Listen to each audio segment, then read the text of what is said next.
Hello everyone, welcome to another episode of Wine by the Bay TV. I'm your host George Bachara. I want to mention our sponsor first, get that out of the way. Toolshed Insurance Agency, the Bachara Agency. New shirt, actually it's the second time wearing it. We do home, auto, life. We do free insurance evaluations. In fact, I had a client call, or a potential client call me last night looking to shop her insurance. She had state insurance for her home, which is like fire insurance. So no matter what company you go to, it's pretty much the same price. It's just an underlying insurance. So unfortunately, in that case, I couldn't save her any money. She had a pretty good situation going. But the fact that she was able to call me and check 40 plus companies and make sure she was paying the right amount of money and get a little insurance advice, she said that was pretty good for her. So I was glad to help out in that regard. Unfortunately, I couldn't make her a client, but that's okay. You know, I'm more than happy to just kind of search the market, make sure you have the proper coverage, and go from there. So that's enough about business. I am here at Sidegate Brewery with my good friend Andy Griswold. Andy's the general manager here. Is that correct? Correct. Okay. I just assume you're the God King, but you know that's just my. It's a title I wish I had, but it's not quite that escalated yet. Oh, we'll get you there. Maybe this video will get you there. Promotion, you know? Okay, fair enough. So Sidegate opened what, about a year ago? No, about 6 months. 6 months ago. Okay, I was here at the opening, and my memory stinks. So obviously it was 6 months ago. I've been in here a couple of times, and from what I've heard from other people, you guys are going pretty good. Is that true? Yeah, it's going great. I mean, we've started out with 6 beers on tap. We've expanded to a full selection of 16. Expanded our portfolio of what we do from where we started, and it's been nothing but up since the get-go. That's awesome. So you're doing your own beer here, right? Yeah, everything's made in-house. Okay. Is there anything like commercial, like Budweiser? No. Yeah, everything that we serve has to be. The only thing we can legally serve with our license is what we make in the building. Okay, fair enough. Okay, good enough. So we have a few beers here. First let me tell you, we are not doing any wine today. This is a beer-only special, and because I know very little except what I like and what I don't like, I invited Andy to come on and give us a little, beer 101, tell us a little bit about what you do here. By the way, as far as the food situation, this is really good too. You guys do food trucks. Is that every night that you're open? It's 6 days a week currently, but it's about to become 7 as we get into spring and summer and a lot more busy hours. We're bringing on Mondays now as well. So 7 days a week, food trucks. Keeps the variety, keeps it interesting. Adds new options for people to kind of do their own beer pairings, where one night they're getting a hamburger with an IPA or a stout, and the next day they're getting tacos with a Mexican lager. So that's awesome. Options. That is awesome. And do you guys have a website that you can check to see what food trucks are in, and that way you can kind of pair your Absolutely, yeah. So this is SidegateBrewing.com. This has our food truck schedule, all of our beers on tap, everything that we've run out of, that we're making in the future, a lot of events, listings, and everything that you need to know about us is on this website. So Sidegate.com. Okay, awesome. SidegateBrewing.com. SidegateBrewing.com. And we are in Todos Santos in Concord, in the East Bay of San Francisco.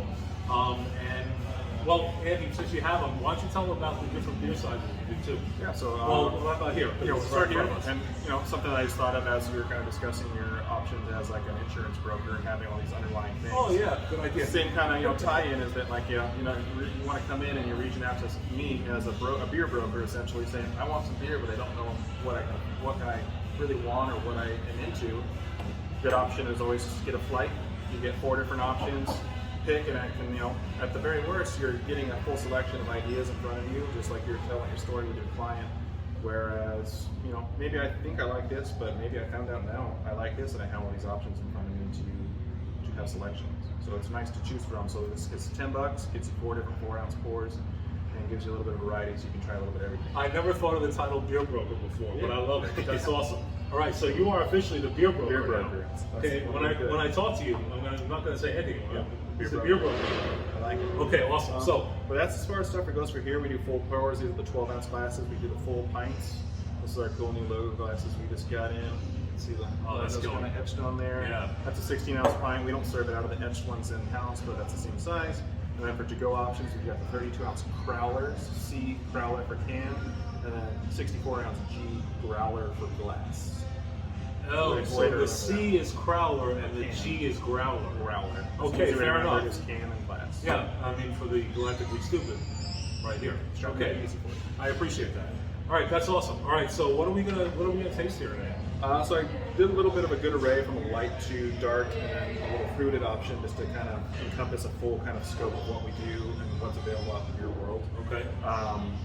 and you're a big wine guy and you know how to taste wine. I grew up in Napa, so I'm a familiar wine taster as well. Right. But it translates very well into beer. Okay, so it's going to be the same kind of an idea? Almost. I mean, you're not doing a lot of swirling and the aeration and that kind of stuff because there's carbonation to be concerned about. So a little swirl just to kind of engulf your glass in aroma is totally fine, but you don't want to agitate it to the point to where you're foaming and bubbling and losing carbonation, because then your palate's not going to be the same as when you ingest. Okay, fair enough. So to start you off light and easy, this is going to be our Toolshed Pilsner. Pretty classic style, German style Pilsner. Germans tend to make their beers light in body, but with a little bit of a bite to them. On the nose, you're going to get a light, like bready, cracker type character. Not a ton of hops, because the hops we use are there for balance and just the mildest bit of aroma, and not so much for flavor. You get a little sip in there. Immediately, you get more of that light, classic Pilsner lager, light body beer that you want. This is a very familiar taste. Very Absolutely. familiar. People think, I want a beer that tastes like a beer, that's what I get. Yeah, exactly. Sure. And then it has a little bit of that drier bite, bitterness. Comparatively, it's not big and aggressive. No, it's not aggressive. It's very pleasant. It's not Budweiser mild. It's not that kind of style. It's Well, got more than that. when I said Budweiser, I should have said carbonated monkey bleep, because that's essentially what it is. Absolutely. It's ice water. They make it cheap for the mass consumer. Do you know the history of why those beers are made the way they are? No, I have no idea. History lesson on top of this stuff is fun. Is World War II. We're going through World War II, and rations were very high, so we were rationing wheat and stuff to make bread and stuff to ship over to troops. Oh, interesting.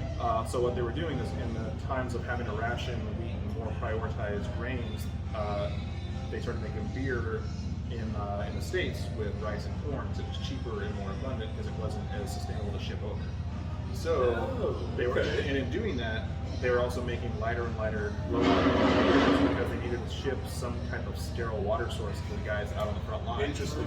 So they made cheaper, lighter, 3.5–4% beers at max that was sterile, because the beer process sterilizes water, Right. and gets you clean source water, and they ship it over there. And all these troops, hundreds of thousands of men that were across seas, got used to that taste because the war was so long. And that's why they kept it like that? When they came back, they wanted the same thing because they got used to it. Wow, I had no idea. Yep, so that's why Budweiser, Coors, and all these ones make these really light beers that basically taste like nothing or cheap and terrible. Yeah. Whatever your palate says, and that's kind of why they've stuck around, and they didn't see a reason to change because people like them. Wow. Ladies and gentlemen, I had no idea we were going to get that little story, so that is awesome. Okay, so that's a good premise for this. So what's the next thing we're going to do? So moving on down the line here, I'm assuming you don't want to drink out of the same glass, so that's kind of weird. You know what? I'm already bruised up to that, but sitting pretty. Fair enough. Okay. This one's called Moa Claw. It's I should probably show these to you. Yeah. You can put it up there, get a little light on it. Oh, there you go. That's perfect. This is the Moa Claw. It's kind of a new hybrid style that's come out in the last few years. It's called a cold IPA. And the reason it's called a cold IPA is because it's cold fermented for the finish, like a lager yeast would be, but it's treated like an IPA, which is normally warm fermented. Okay. So what you do is you build it almost identical to a regular IPA. You change the grain bill to give it a little bit of a lighter body, and then you put the lager yeast on it, warm it to ale temperatures. You get a lot of the more estery, sweet, bright notes that you would get. Same thing like more estery notes that you get out of like wine yeast and that kind of fermentation process. And then once you get that level of fermentation, you crash it back down to the lager temperatures, and that tends to be a more neutral, cleaner finish on the beer. So you get all the flavor, aroma, taste, bitterness of an IPA on a much lighter body. It's become one of our favorite styles. It's interesting. Making a lot of those anyway. Yeah. That one's got a lot of Nelson hops in it. Nelson add this bright citrus, a little bit of stone fruit, but it also has this really nice like earthy spiciness to it. A little creaminess too. It does have some good Just a texture. little So it has some of the corn in it, which adds some of that more body and texture and adds a nice dryness to it. I like this. And I'm not a big, I drink Guinness normally because I don't drink a whole lot of beer. So this is definitely out of style for me, but this is quite pleasant. Like this is great to me on a hot day. Yeah. Like drinking a couple of these, you feel really good about it. And that's the lager yeast. Lager yeast really lightens it up for people that aren't that big into the hoppy IPAs. It adds, you get a lot of the hop flavor without so much that aggressive bitterness that turns people off from the style. That was really tasty. I really enjoyed it. Okay, what's this one? Next on down the line, since you're Guinness drink, you'll probably really enjoy this. So this is a milk stout. Guinness is an Irish stout, which tends to be a lot drier and doesn't necessarily have the lactose sugar that we add to this. Okay. The lactose sugar is just derived from actual dairy. Is that what I call a milk stout? Yeah, exactly. Okay. So it's an old school style, and it's just lactose sugar that's derived from the dairy process. And what it does, it's a non-fermentable sugar, so it adds in the sugar, it mixes in and blends and adds a texture and a certain quality to it without raising the ABV or adding any sugar, Okay. actual sugar to it. So all these beers are they kind of close in ABV, around 6-7%? This one is 6.8. This one I think is also 6.8. These two are both 5.4. Okay. So within reason. We have one double IPA that's 8.4, and we don't generally, out of just personal taste, we don't like higher ABVs. So most of our IPAs are low 7 to mid 6. And Okay. then a lot of our lighter lager drinker type beers are more in the low 5s, high 4s kind of range. Right.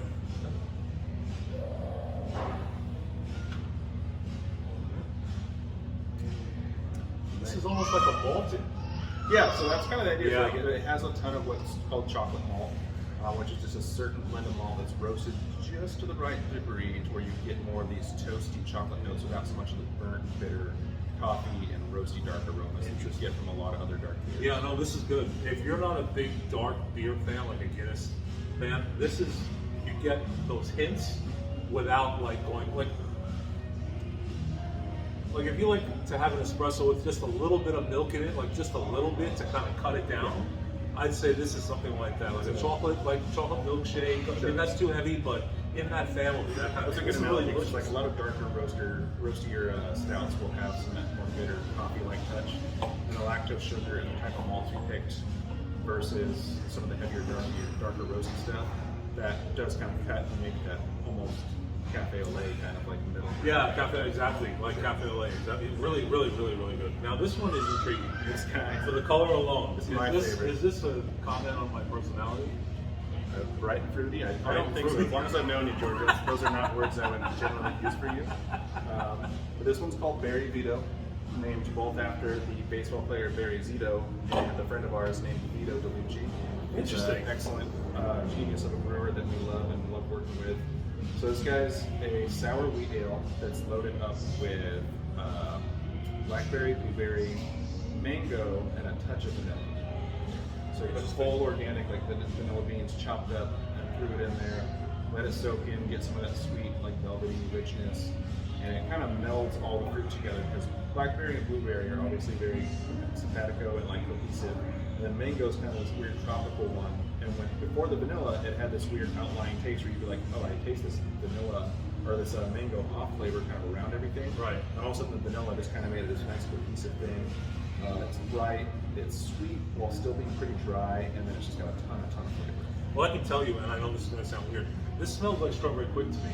Strawberry quick, okay. Yeah, a little bit of that, which, I mean, I don't know if that's good or bad, but No, it's good to me. Everyone's palate. I used to love strawberry. I love the weirder the descriptor, the better. That's my favorite. My wife said she thinks it smells and tastes like a fruit by the foot.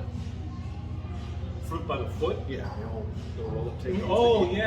After elementary school. On the taste, yeah. Yeah. The taste for sure, absolutely. Very, a little tart, Yeah, it's got a little bit of sourness. which you to don't it. smell, but you get it on the flavor. Yeah, the This vanilla is very good. definitely dominates the nose a little bit to where you think it's gonna be a little bit more desserty than it is. But it's a nice summer sipping, like, almost wine cooler-esque kind of option. For sure. Like a lot of people that don't like this array, especially wine drinkers, will land on these kind of beers and love them because they have a lot of those similar characteristic of fruit notes. that You know what really this go for. this reminds me of too, like I mean, you're a bartender. You know what do they call it? Miami Vice, but with Yeah. just the red portion. What is that? I forget what the heck that is. I've actually had a few Miami Vice stylized beers just in some recent area, but I don't know that cocktail stuff.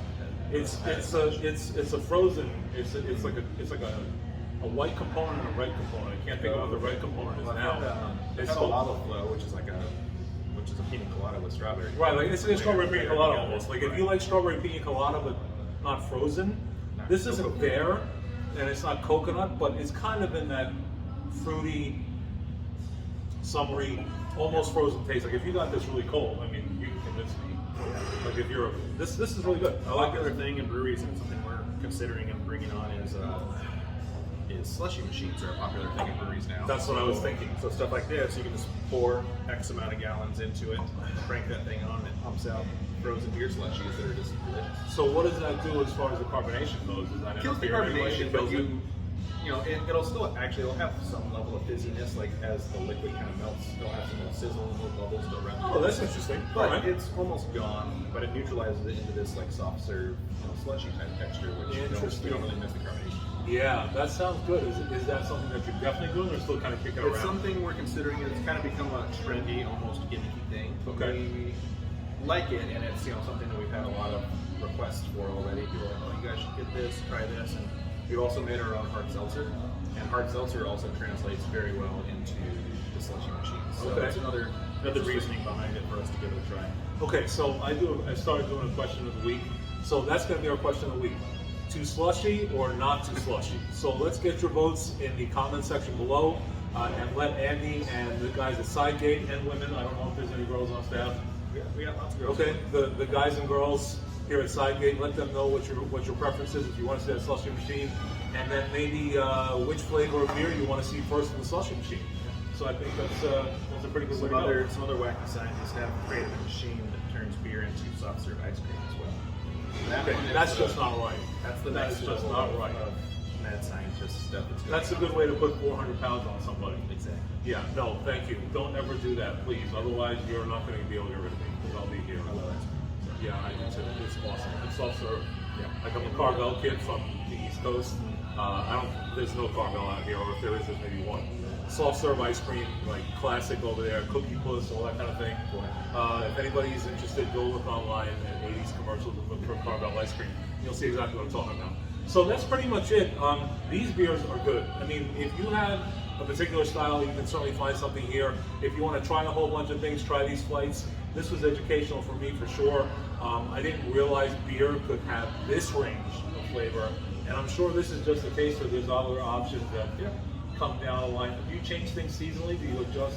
Not necessarily seasoning. Since we're so new, we're still basically every new beer we make is a new beer. It's not something we've pre-made, and we don't have any flagship beers, but we're still staying experimental and keeping it fresh. And that's a lot of what the beer industry has become. It's more of a tasting culture than it is the lowbrow slam beers and get drunk kind of thing. A lot of people still think it is. It's become an elevated style, like wine has. And it's more of a winery. Sit down and have a wine flight, pick what you like, take something to go.